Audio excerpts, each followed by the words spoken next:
Welcome to wishful ಅಡುಗೆ ಮನೆ. ನೋಡಿ, ನಾವು ಇವತ್ತು ಫ್ರೆಶ್ ಆಗಿರೋಂಥ ಪಾಲಕ್ ಸೊಪ್ಪನ್ನ ತೊಗೊಂಡಿದ್ದೀವಿ. ಪಾಲಕ್ ಸೊಪ್ಪಿಂದ ಸೂಪರ್ ಆಗಿರೋ ಒಂದು ರೆಸಿಪಿನ ಮಾಡ್ಬೋದು. ಹೇಗೆ ಮಾಡೋದು ಅಂತ ನೋಡೋಣ ಬನ್ನಿ. ನಾವು ಮೊದಲಿಗೆ ಪಾಲಕ್ ಸೊಪ್ಪನ್ನ ಚೆನ್ನಾಗಿ ತೊಳ್ಕೊಂಡು ಬಂದಿದ್ದೀನಿ. ನೋಡಿ, ತೊಳೆದು ನೀರನ್ನು ಸೋರಿಸ್ಕೊಳ್ತಾ ಇದ್ದೀನಿ. ನೋಡಿ, ಚೆನ್ನಾಗಿ ನೀರು ಇದರಲ್ಲಿ ಸೋರಬೇಕು. ಇದಕ್ಕೆ ನೀರು ಸೋರ್ತಾ ಇರಲಿ, ಪಕ್ಕಕ್ಕೆ ಎತ್ತಿಟ್ಟು ನೆಕ್ಸ್ಟ್ ಏನು ಮಾಡೋದು ನೋಡೋಣ ಬನ್ನಿ. ನೋಡಿ, ಮೊದಲಿಗೆ ಒಂದು ಮಿಕ್ಸಿ ಜಾರನ್ನು ತೊಗೊಂಡಿದ್ದೀನಿ.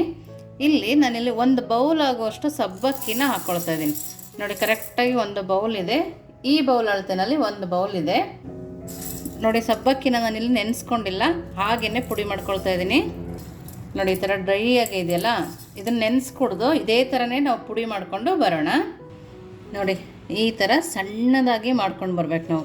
ನಿಮಗೆ ಕಾಣಿಸ್ತದಲ್ಲ, ಒಂದೊಂದು ಸಬ್ಬಕ್ಕಿನೂ ಇಲ್ಲಿ ಕಾಣಿಸ್ತಾ ಇಲ್ಲ, ಆ ಥರ ನಾವು ಇದನ್ನು ಪುಡಿ ಮಾಡ್ಕೊಂಡು ಬಂದಿರೋದು. ನೋಡಿ, ಇಷ್ಟು ಸಣ್ಣದಾಗಿ ಇರಬೇಕು. ನೋಡಿ, ಇವಾಗ ಇದನ್ನು ಪಕ್ಕಕ್ಕೆ ಇಟ್ಟು ನೆಕ್ಸ್ಟ್ ಏನು ಮಾಡೋದು ನೋಡೋಣ ಬನ್ನಿ. ನೋಡಿ, ನಾನಿಲ್ಲಿ ಬೇರೆ ಒಂದು ಮಿಕ್ಸಿ ಜಾರನ್ನ ತೊಗೊಂಡಿದ್ದೀನಿ. ನೋಡಿ, ಇವಾಗ ಪಾಲಕ್ ಸೊಪ್ಪು ತೊಗೊಂಡಿದ್ವಲ್ಲ, ಅದನ್ನು 2 ಭಾಗ ಮಾಡಿ ಹಾಕ್ಕೊಂಡಿದ್ದೀನಿ ಅಷ್ಟೇ. ಜಾಸ್ತಿ ಇನ್ನು ಸಣ್ಣದಾಗಿ ಕಟ್ ಮಾಡ್ಕೊಳಕ್ಕೆ ಹೋಗಿಲ್ಲ. ಅದಕ್ಕೇ ಸ್ವಲ್ಪ ಬೆಳ್ಳುಳ್ಳಿ, ಖಾರಕ್ಕೆ ತಕ್ಕಂತೆ ಹಸಿಮೆಣಸಿನ್ಕಾಯಿನ ಹಾಕ್ಕೊಳ್ತಾ ಇದ್ದೀನಿ. ಹಾಗೆಯೇ ಸ್ವಲ್ಪ ಶುಂಠಿ, ಸ್ವಲ್ಪನೇ ಉಪ್ಪನ್ನು ಸೇರಿಸ್ಕೊಳ್ತಾ ಇದ್ದೀನಿ. ನೋಡಿ, ಇದನ್ನು ತರಿಯಾಗಿ ಗ್ರೈಂಡ್ ಮಾಡ್ಕೊಂಡು ಬರೋಣ ಫಸ್ಟು. ನೋಡಿ, ಈ ಥರ ಸಣ್ಣದಾಗಿ ರುಬ್ಕೊಂಡ್ಬಂದಿದ್ದೀನಿ. ಫಸ್ಟ್ ನಾನು ತರಿಯಾಗಿ ಎಲ್ಲ ಸಣ್ಣದು ಮಾಡಿಕೊಂಡು ಒಂದು ಅರ್ಧ ಗ್ಲಾಸು, ಅಂದರೆ ಸಣ್ಣ ಇಷ್ಟು ಗ್ಲಾಸ್ ಇರುತ್ತಲ್ಲ ಸಣ್ಣದು, ಆ ಥರ ಗ್ಲಾಸಲ್ಲಿ ಸ್ವಲ್ಪ ನೀರು ಹಾಕಿ ಇವಾಗ ಸಣ್ಣದಾಗಿ ಗ್ರೈಂಡ್ ಮಾಡ್ಕೊಬಂದಿದ್ದೀನಿ. ನೋಡಿ, ನಿಮಗೆ ತೋರಿಸ್ತೀನಿ ಇಲ್ಲಿ. ನೋಡಿ, ಇಷ್ಟು ಸಣ್ಣದಾಗಿ ಪೇಸ್ಟ್ ಮಾಡ್ಕೊಂಬರ್ಬೇಕು. ನೋಡಿ, ಇವಾಗ ಇದನ್ನು ಪಕ್ಕಕ್ಕಿಟ್ಟು ನೆಕ್ಸ್ಟ್ ಏನು ಮಾಡೋದು ನೋಡೋಣ ಬನ್ನಿ. ನೋಡಿ, ಒಂದು ಬೇಸನ್ನು ತೊಗೊಬೇಕು ಮೊದಲು. ನೋಡಿ, ಒಂದು ದೊಡ್ಡ ಕಪ್ಪಾಗುವಷ್ಟು ಗೋಧಿ ಹಿಟ್ಟನ್ನು ಹಾಕ್ಕೊಳ್ತಾ ಇದ್ದೀನಿ. ನಿಮ್ಮ ಮನೆಗೆ ಎಷ್ಟು ಕ್ವಾಂಟಿಟಿ ಬೇಕೋ ಅಷ್ಟು ಕ್ವಾಂಟಿಟಿನ ಮಾಡ್ಕೊಬೋದು. ನೋಡಿ, ಇಲ್ಲಿ ಒಂದು ಅರ್ಧ ಕಪ್ ಆಗುವಷ್ಟು ಜೋಳದ ಹಿಟ್ಟನ್ನು ಹಾಕ್ಕೊಂಡಿದ್ದೀನಿ. ಹಾಗೆಯೇ ನಾವು ಪುಡಿ ಮಾಡ್ಕೊಬಂದ್ವಲ್ಲ ಸಬ್ಬಕ್ಕಿ, ಅದನ್ನು ಕೂಡ ಸೇರಿಸ್ಕೊಳ್ತಾ ಇದ್ದೀನಿ. ನಾನಿಲ್ಲಿ 1-2 ಸ್ಪೂನ್ ಆಗುವಷ್ಟು ಚಿರೋಟಿ ರವೆ ಕೂಡ ಸೇರಿಸ್ಕೊಳ್ತಾ ಇದ್ದೀನಿ. ಚಿರೋಟಿ ರವೆ ಇಲ್ಲ ಅಂದರೂ ಕೂಡ ಸ್ಕಿಪ್ ಮಾಡ್ಬೋದು. ನೋಡಿ, 2 ಸ್ಪೂನ್ ಆಗುವಷ್ಟು ಸೇರಿಸ್ಕೊಂಡಿದ್ದೀನಿ. ರುಚಿಗೆ ಸ್ವಲ್ಪ ಉಪ್ಪನ್ನು ಕೂಡ ಸೇರಿಸ್ಕೊಳ್ತಾ ಇದ್ದೀನಿ. ಹಾಗೆಯೇ ಬಿಳಿ ಎಳ್ಳು 1ರಿಂದ 1.5 ಸ್ಪೂನ್ ಆಗುವಷ್ಟು ಹಾಕ್ಕೊಂಡಿದ್ದೀನಿ. ಜಾಸ್ತಿ ಬೇಕಿದ್ರೂ ಹಾಕ್ಕೋಬೋದು. ನೋಡಿ, ನಾನಿಲ್ಲಿ ಅಜ್ವಾಯಿನ ತೊಗೊಂಡಿದ್ದೀನಿ, ಕೈಯಲ್ಲಿ ಕ್ರಷ್ ಮಾಡಿ ಹಾಕ್ಕೊಳ್ತಾ ಇದ್ದೀನಿ. ಸ್ವಲ್ಪ ಅರಿಶಿನ ಪುಡಿ, 1 ಸ್ಪೂನ್ ಆಗುವಷ್ಟು ಧನಿಯಾ ಪೌಡರು. ನಾನಿಲ್ಲಿ ಗಟ್ಟಿ ಮೊಸರನ್ನು ಹಾಕ್ಕೊಳ್ತಾ ಇದ್ದೀನಿ. 2 ಸ್ಪೂನ್ ಆಗುವಷ್ಟು ಮೊಸರನ್ನ ಹಾಕ್ಕೊಳ್ತಾ ಇದ್ದೀನಿ. ನೋಡಿ, ಇವಾಗ ನಾವು ಮಾಡಿಟ್ಕೊಂಡಿದ್ವಲ್ಲ ಪೇಸ್ಟು, ಪಾಲಕ್, ಹಸಿಮೆಣಸಿನ್ಕಾಯಿ ಎಲ್ಲ ಹಾಕಿ ಅದನ್ನು ಕೂಡ ಸೇರಿಸ್ಕೊಳ್ತಾ ಇದ್ದೀನಿ. ನಾವು ಇದಕ್ಕೂ ಕೂಡ ಉಪ್ಪು ಹಾಕಿರ್ತೀವಿ. ನಾವು ಗೋಧಿ ಹಿಟ್ಟಿಗೆ ಉಪ್ಪು ಹಾಕುವಾಗ ನೋಡಿ ಕಲಿಸ್ಕೊಬೇಕು ಉಪ್ಪು ಹಾಕಿ. ನಾವು ಇದಕ್ಕೆ ಎಕ್ಸ್ಟ್ರಾ ನೀರೇನು ಹಾಕಂಗಿಲ್ಲ, ಇದರಲ್ಲೇ ಕಲಿಸ್ಕೊಬೋದು. ಪಾಲಕ್ ಸೊಪ್ಪು ಕೂಡ ಆರೋಗ್ಯಕ್ಕೆ ತುಂಬಾ ಒಳ್ಳೆಯದು. ನೀವೆಲ್ಲರೂ ಟ್ರಿಪ್ ಹೋಗಬೇಕು ಅಂದ್ಕೊಂಡಾಗ ಮಾಡ್ಕೊಬೋದು, ಅಷ್ಟು ಚೆನ್ನಾಗಿರುತ್ತೆ. ಮನೇಲಿ ಕೂಡ ಮಕ್ಕಳು ಬರೋ ಅಷ್ಟರೊಳಗಾಗಲಿ ಅಥವಾ ಲಂಚ್ ಬಾಕ್ಸಿಗೆ ಕೂಡ ಆಗಲಿ ಮಾಡಿಟ್ಕೊಬೋದು. ನೋಡಿ, ಇದು ನೀಟಾಗಿ ಗಟ್ಟಿಯಾಗಿ ಕಲಿಸ್ಕೊಂಬರೋಣ. ನೋಡ್ತಾ ಇದ್ದೀರಲ್ಲ, ಇಷ್ಟು ಗಟ್ಟಿಯಾಗಿ ನಾವು ಕಲಿಸ್ಕೊಬೇಕಾಗತ್ತೆ. ನಾವು ಯಾವಾಗಲೂ ಪಾಲಕ್ ಸೊಪ್ಪಲ್ಲಿ ದಾಲ್ ಮಾಡ್ತಾ ಇರ್ತೀವಿ ಅಥವಾ ಪಕೋಡ ಇವೆಲ್ಲನೂ ಮಾಡಿರ್ತೀವಲ್ವ, ಈ ಥರ ಡಿಫ್ರೆಂಟಾಗಿ ಮಾಡಿಕೊಂಡ್ರೆ ಎಂಥ ಟೇಸ್ಟ್ ಇರುತ್ತೆ, ತುಂಬ ಅದ್ಭುತವಾಗಿರುತ್ತೆ ಟೇಸ್ಟ್ ಮಾತ್ರ. ನೋಡಿ, ಈ ಥರ ಗಟ್ಟಿಯಾಗಿ ಕಲಿಸ್ಕೊಂಡು, ನೋಡ್ತಾ ಇದ್ದೀರಲ್ಲ ಎಷ್ಟು ಗಟ್ಟಿ ಇದೆ ಹಿಟ್ಟು ಅಂಥೇಳಿ. ನೋಡಿ, ನಾವು ಈ ಥರ ಕಲಸಿ ಚೆನ್ನಾಗಿ ನಾದ್ಕೋಬೇಕು. ನಾವು ಇದಕ್ಕೆ ಎಕ್ಸ್ಟ್ರಾ ಒಂದು ಸ್ವಲ್ಪನೂ ನೀರು ಹಾಕಿಲ್ಲ, ಮಿಕ್ಸಿ ಜಾರಿಗೆ ಒಂದು ಚೂರು ಹಾಕಿದ್ವಲ್ಲ ಅಷ್ಟು ಮಾತ್ರನೇ ಹಾಕ್ಕೊಂಡಿರೋದು. ನಾವು ಹಿಂಗೆ ನಾದಿ ಸ್ವಲ್ಪ ಸಾಫ್ಟ್ ಮಾಡಬೇಕು. ನೋಡಿ, ಎಷ್ಟಾಗಿದೆ ಅಲ್ಲ. ಇದನ್ನೊಂದು 5 ನಿಮಿಷ ಲಿಡ್ ಕ್ಲೋಸ್ ಮಾಡಿ ಪಕ್ಕಕ್ಕೆ ಇಡೋಣ. ಒಂದು 5 ನಿಮಿಷ ನೆಂದರೆ ಚೆನ್ನಾಗಿ ಬರುತ್ತೆ. ಒಂದು 5 ನಿಮಿಷ ಆದಮೇಲೆ ನೆಕ್ಸ್ಟ್ ಏನು ಮಾಡೋದು ನೋಡೋಣ ಬನ್ನಿ. ನೋಡಿ, ಒಂದು 5 ನಿಮಿಷ ಆಗಿದೆ. ನೋಡಿ, ಒಂದು ಸ್ವಲ್ಪ ಕೈಗೆ ಎಣ್ಣೆನ ಸರ್ಕೊಂಡು ನಾದ್ಕೊಳ್ಳೋಣ. ನೋಡಿ, ಈ ಥರ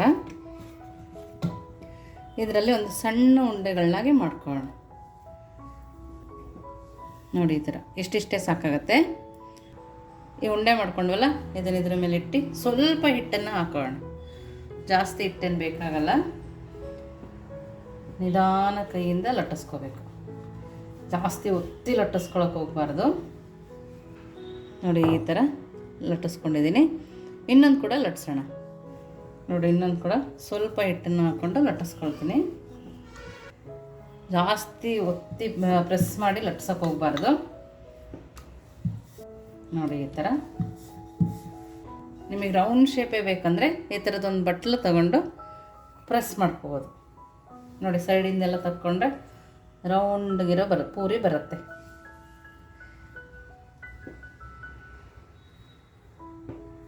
ನೋಡ್ತಾ ಇದ್ದೀರಲ್ಲ, ಈ ಥರ ಎಲ್ಲದನ್ನು ಮಾಡಿಟ್ಕೊಳ್ಳೋಣ. ನಾವು ಈ ಥರ ಉಂಡೆ ಮಾಡಿಕೊಂಡು ಹಿಟ್ಟಲ್ಲಿ ಲಟ್ಟಿಸ್ಕೊಬೇಕು ಅಂತ ಏನಿಲ್ಲ, ಎಣ್ಣೆ ತಗೊಂಡು ಕೂಡ ಲಟ್ಟಿಸ್ಕೊಬೋದು ನೋಡಿ. ಸ್ವಲ್ಪ ಎಣ್ಣೆನ ಹಚ್ಕೊಂಡು ನಿಧಾನಕ್ಕೆ ಕೈ ಆಡಿಸ್ಬೇಕಷ್ಟೇ. ಇದ್ರ ಮೇಲೆ ಲಟ್ಟಣಿಗೆಯಿಂದ ನಿಧಾನಕ್ಕೆ ಪ್ರೆಸ್ ಇದ್ದರೆ ಪ್ರೆಸ್ ಮಣೆ ಇರುತ್ತಲ್ಲ ಅದರಲ್ಲಿ ಕೂಡ ಮಾಡ್ಕೊಬೋದು ನೋಡಿ. ಈ ಥರ ನಿಧಾನಕ್ಕೆ ಸೈಡಲ್ಲೇ ಲಟ್ಟಿಸ್ಕೊಬೇಕು. ಈ ಥರ ಮಾಡಿಕೊಂಡು ಒಂದು ಬಟ್ಲ ಸಹಾಯದಿಂದ ಕಟ್ ಮಾಡ್ಕೊಳ್ಳೋಣ.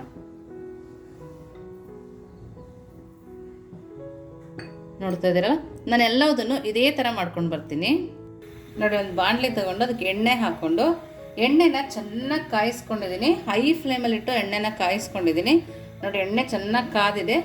ಇವಾಗ ಮೀಡಿಯಮ್ ಫ್ಲೇಮ್ಗೆ ಇಟ್ಕೊಳ್ಳೋಣ ನೋಡಿ. ಮೀಡಿಯಮ್ ಫ್ಲೇಮಿಗೆ ಇಟ್ಕೊಂಡು ಒಂದೊಂದೇ ಪೂರಿಗಳನ್ನ ಹಾಕೋಣ.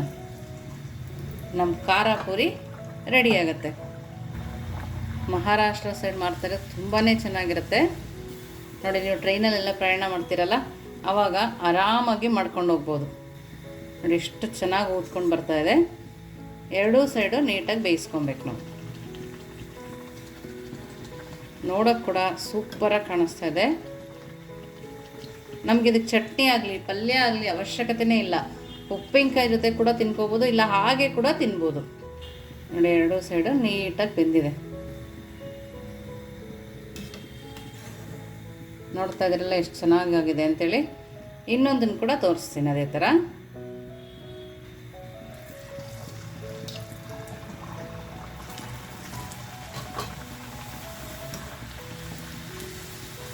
ಒಂದ್ಸರಿ ಹಾಕಿದ್ಮೇಲೆ ಸ್ವಲ್ಪ ಪ್ರೆಸ್ ಮಾಡ್ಕೊಳ್ಳೋಣ.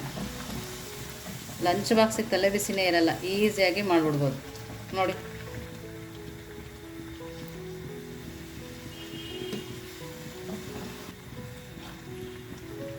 ನೋಡಿ ಎಲ್ಲದನ್ನು ಇದೇ ಥರ ಮಾಡ್ಕೊಂಡು ಬರೋಣ.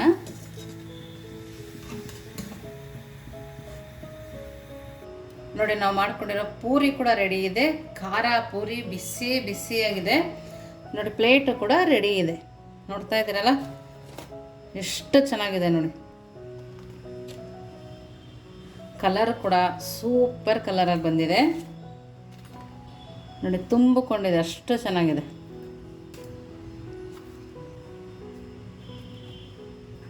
ನೋಡ್ತಾ ಇದ್ದೀರಲ್ಲ ನೀವೇನೆ. ಊದಿರೋದು ಕೂಡ ಪೂರಿ ಅದೇ ಥರ ಇದೆ ನೋಡಿ. ನೋಡಿ ನಾವು ಯಾವ ಥರ ಮಾಡ್ಕೊಂಡಿದ್ದೀವೋ ಅದೇ ಥರ ಇದೆ. ಒಂದು ಪೂರಿ ಕೂಡ ಒಳಗಡೆ ಹೋಗಿಲ್ಲ. ಚೆನ್ನಾಗಿ ಎಣ್ಣೆನ ಕಾಯಿಸಿ ಮೀಡಿಯಮ್ ಫ್ಲೇಮಲ್ಲಿ ಇಟ್ಟು ಕರೆದ್ರೆ ಈ ಥರ ಇರುತ್ತೆ.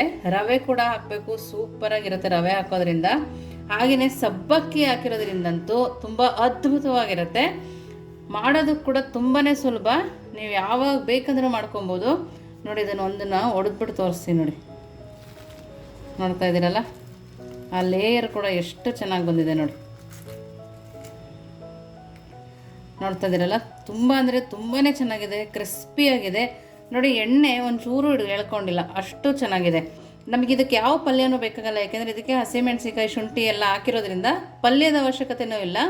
ಹಾಗಾಗಿ ದೂರದ ಪ್ರಯಾಣ ಮಾಡುವಾಗ ಆರಾಮಾಗಿ ಕಟ್ಕೊಂಡು ಹೋಗ್ಬೋದು. ಲಂಚ್ ಬಾಕ್ಸಿಗೆ ಕೂಡ ಆರಾಮಾಗಿ ಹಾಕ್ಬೋದು. ಟೇಸ್ಟ್ ಅಂತೂ ಸೂಪರಾಗಿದೆ. ನಿಮಗೂ ಬಾಯಲ್ಲಿ ನೀರು ಬರ್ತಾ ಇದ್ದರೆ ಕಮೆಂಟ್ ಮೂಲಕ ತಿಳಿಸೋದನ್ನು ಮರಿಬೇಡಿ. ನೀವಿನ್ನೂ ನಮ್ಮ ಚಾನಲ್ ಸಬ್ಸ್ಕ್ರೈಬ್ ಆಗಿಲ್ಲ ಅಂದರೆ ಸಬ್ಸ್ಕ್ರೈಬ್ ಆಗಿ, ನಮ್ಮ ವಾಟ್ಸಪ್ ಗ್ರೂಪ್ ಜಾಯಿನ್ ಆಗಿಲ್ಲ ಅಂದರೆ ಜಾಯಿನ್ ಆಗೋದನ್ನು ಕೂಡ ಮರಿಬೇಡಿ. ನೀವಿನ್ನೂ ನಮ್ಮ ಚಾನಲ್ ಲೈಕ್ ಮಾಡಿಲ್ಲ ಅಂದರೆ ಲೈಕ್ ಮಾಡಿ, ಶೇರ್ ಮಾಡಿ. ವಿಶ್ಫುಲ್ ಅಡುಗೆ ಮನೆಗೆ ಥ್ಯಾಂಕ್ ಯು.